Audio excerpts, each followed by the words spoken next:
Weles i weld sut fydd y beirdd yn gosod nhw. Dyn ni'n cymryd, dyn ni'n eitha sicr bod na dim drefn hyd yn hyn. Na, oes dim definite, achos maen nhw wedi just sefyll fel nhw'n cerdded rownd y cylch. So bydd bach o waith sort o, bydd yn siôn darnod nhw'n ôl mas to i ail gerdded rownd, a wedyn tynnu nhw mewn fel bydd e'n gweld i rhoi... Carlos Bucks Fizz. Wrth y march, Carlos Rolex. Allan o Tad y Bidge, Black Tulip yn symud yn well lawr y cefn ac Edward Williams yn arddangos, ond gobeithio. Fel mae pawb arall yn y dosbarth yma, ond mynd adre efo Whopper.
Yn y dosbarth i'r Eboles yn yr adran ec. Mae'r tensiwn yn cynyddu yma, ac Hugh Reid, Brydfa Tingwndwn sydd efo fi. Dyn ni dod at derfyn y dosbarth yma, a dyn ni jyst yn aros i John Welsh y beinio tynnu nhw fewn. A wedi, dwi hawn yn byti. Nathan mewn yn gyntaf. So, Nathan Say sydd o fewn yn gyntaf, Bryn Carnau y Glory's Gift. Michael Cobley nawr, yn ail.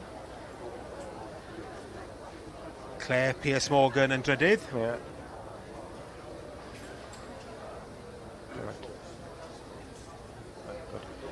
Catrin yn bedwerydd Hugh.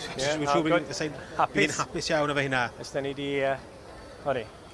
A ni'n mynd am ddwy balamino, matcho i gilydd fyna yn ddewyll yn o gynt ail, ond yna hapus o hwnna. Ond... Achos, wa bach o ei sortod y gyfyn hyn.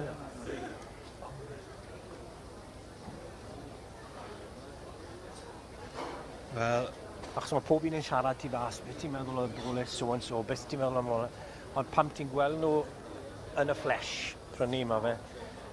Achos mae lot o sioeau wedi bod, wel, probably fan hyn heddi, maen nhw gyd wedi dod ebyn i gili. Yn y rhai o sioeau lleol, ti ond gallu ennill beth sy'n erbyn ti, yna fe. So... Wel, dyna'r llinell.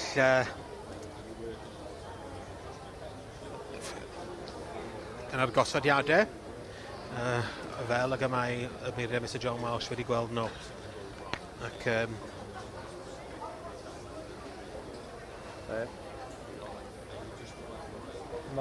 So wedi tywys i bowler hat. Ti still yn treial o gofan ti'n ail neu? Y gyntaf ar hyn o bryd, Bryn Carnau Glory's Gift efo Nathan Sage. A gwaed arbennig yn hwn.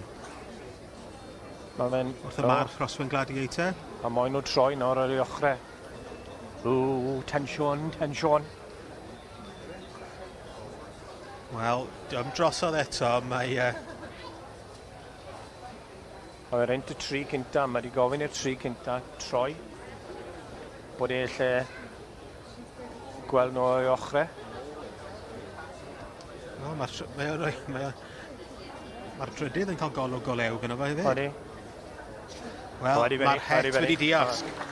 Ac Nathan Sage, Bryn Carnau, Glory's Gift yn mynd ar wobr gyntaf fan hyn i'r Ebolesi yn yr adran ec.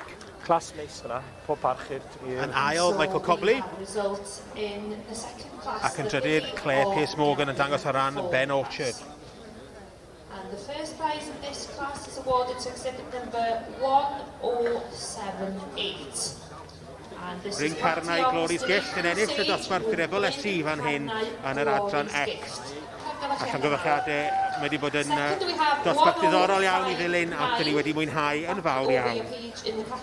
And this is Merlod Queen of Diamonds, exhibited by Michael Cobley. In third, 1073, this is Windmill Telling, owned by Ben Orchard. In fourth, we have 1076. Nathan, congratulations. Thank you very much. You look over the moon. Yeah. We don't really have days like this, and it's homebred filly, so we are over the moon. And that's just homebred, home produced. Home produced, homebred, yeah. And, no word. And there's a bit of good breeding in this one. It is, yeah. Only back to yourself. Well done, Nathan. Thrilled to bits for you, and I'm sure the family here. They're all here. I've seen them earlier on. They're all here somewhere. Good, well, congratulations. Thank you very much. Da iawn. Williams. Felly, llongyfarchiadau mawr i'r brifdol yn y dosbarth cryf hwn, mae Bolesi ac Adreich, sef rhif 1-7-8, Bryn Carnau, Llongyfarchiadau mawr I Mr Nathan Sage. Bryn Carnau, Glory's Gift yn ennill y dosbarth i'r Ebolesi yn yr adran ec. Followed by Merlod Queen of Diamonds in second, and Windmill Telling 1073 in third.